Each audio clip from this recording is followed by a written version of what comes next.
ओं दुं दुर्गाय नमो नमः। जय जगन्नाथ दर्शक बंधु।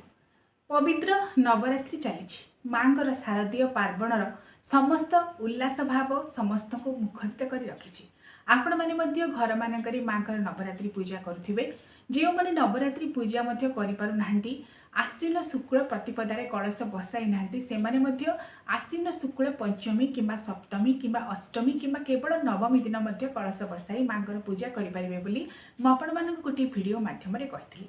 तेज दर्शक बंधु आपण मानकर प्रश्न थिला नवरात्रि कलशर विसर्जन आम केउ दिन करवा महानवमी दिन करवा ना विजया दशमी दिन करवा जो दिन सर्वत्र दशहरा पालित होती दिन ना एकादशी दिन कर। दर्शक बंधु आसतु ये भिडियो संपूर्ण भाव में आलोचना करवा माँकर नवरात्रि कलश विसर्जन बा सप्तमी अष्टमी नवमी जो दिन आपण मैंने कलश बसाऊँच से कलशर विसर्जन केउं दिन केउं समय करेंगे चलित वर्ष 2025 मसीह शुभ समय कौन रही से संपर्क में आसतु आलोचना करवा।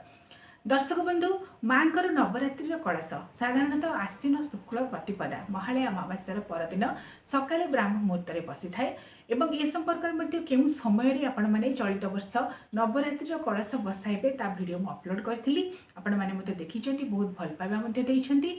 तेबे जो माने नवरात्रि प्रथम दिन कलश कौन असुविधा वशतः बसाई पारे ना जो मानकर किसी असुविधा थी कौन कारण वशतः से बसाई पारे ना तेबे द्वितीय तृतीय चतुर्थी आउ बसाइबे नहीं कारण शास्त्र सम्मत भाव में माँकर दुर्गा पूजा को किसी निर्दिष्ट नीति नियम मध्य सीमित करा जाइछि। जेपरिक माँकर मूलाष्टमी ठार महाष्टमी पर्यंत 16 दिनात्मक पूजा षोल पूजा पीठ मानक अनुष्ठित होउछि। घर मानक जहाँकर कुलदेवी माँ दुर्गा से षोडश उपचार पूजा विधि में 16 पूजा अनुष्ठित कराउछन्ति। तेबे घर मानक साधारणतः उत्तर भारतीय शैलीर परंपरा अनुसार अनेक लोक ओडिशा रे नवरात्रि पूजा करुछन्ति।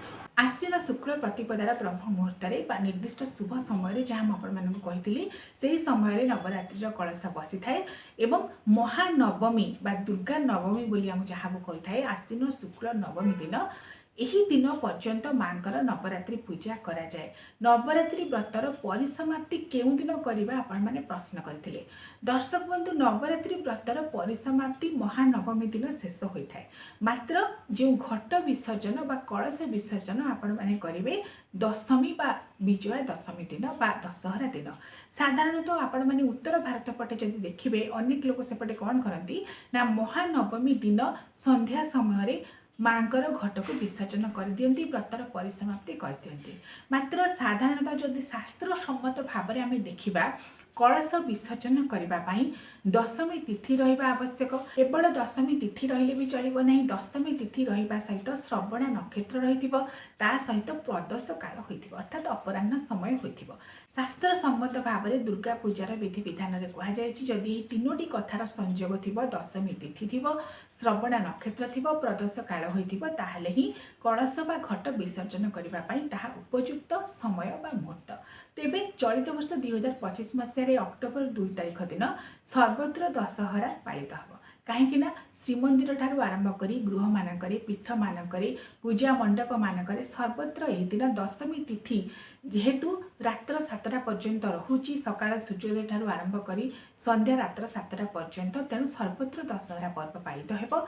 यह दिन मध्य सोमनाथ व्रतर उद्यापन हो। श्रीमंदिर में महाप्रभु श्री जगन्नाथ राजराजेश्वर बेश सुनावेश महाप्रभु सज्जित हे। तेणु यह दिन जेहेतु दशमी तिथि पर्याप्त भाव में संध्या समय पर्यंत रोचे तेणु संध्या पूर्व ही निर्दिष्ट भाव में किसी समय निरूपण कर नवरात्रि कलश बा घट को विसर्जन करने जो मैंने महासप्तमी कि महाअष्टमी कि महानवमी दिन कलश बसाई से दशमी तिथि ही कलश को विसर्जन करने शुभप्रद।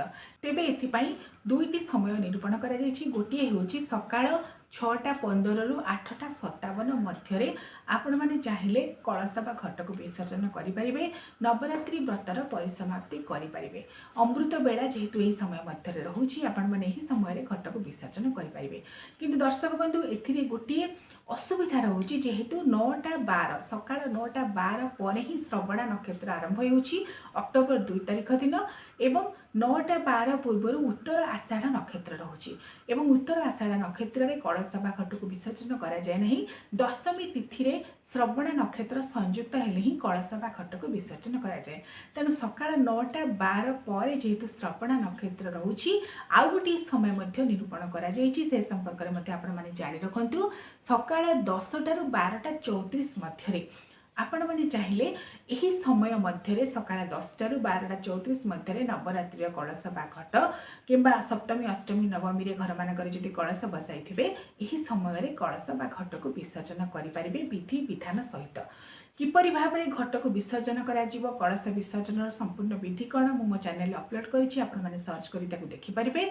एवं एई जो दुईटी समय मु कहली सकाळ 6टा 15 रु 8टा 57 मध्य एवं सकाळ 10टाରୁ 12टा 34 मध्य यही दुईटी समय मध्य सकाळ 10टाରୁ 12टा 34 समयटा उपयुक्त समय कारण यही समय मध्य दशमी तिथि भी रोची श्रवणा नक्षत्र मध्य रहुछि। एवं आउ गोटे समय कथा जदि आम आलोचना करवा प्रदोष काल कथा जहाँ कहुई अपराह्न काल कथा यही दिन अपराह्न समय जेहेतु भल बेला रहुना शुभ समय रहुना प्रत्येक वर्ष साधारणतः आपण मानक जिते भिड करता है कलश विसर्जन समय कही था पाखापाखि 4टाରୁ 5:30 मध्य ही कलश विसर्जन कराए। मात्र चलित वर्ष यही समय भल समय रहुना शुभ बेला बा अमृत बेला रहुना एवं आमको कलश विसर्जन करने को शुभ बा अमृत बेलारे जेहेतु प्रदोष काल अक्टोबर 2 तारिख विजय दशमी बा दशहरा दिन प्रदोष काल को अमृत बेला रहुना तेणु आम दुईटी कथा को गुरुत्व देवा। गोटे हूँ विजय दशमी दिन दशमी तिथि रोचे ता सहित 9टा 12 पर श्रवण नक्षत्र रोचे तेणु सकाळ 10टाରୁ 12टा 34 मध्य आपण मैंने कलश बा घट को विधि विधान सहित विसर्जन करंतु। कलश बा घट विसर्जन करने पूर्व आपण मैंने अपराजिता मंत्र रे अपराजिता स्तोत्र पाठ करी अपराजिता गछ को निहाती भाव में पूजा करेंगे कारण यही दशमी अन्य नाम होउछि अपराजिता दशमी। तेणु आपण मैंने जानिले चलित वर्ष 2025 मसीह कलश विसर्जन शुभ समय दुईटी समय मुझे कहली तन्मध्यरु सकाळ 10टाରୁ 12टा 34 मध्य नवरात्रि कलश बा घट को आपण मैंने विसर्जन करेंगे। एवं जदि आपण मैंने प्रदोष काल को गुरुत्व देवे तेबे चाहिए अपराह्न 4टाରୁ 5:30 मध्य कलश बा घट को विसर्जन करें।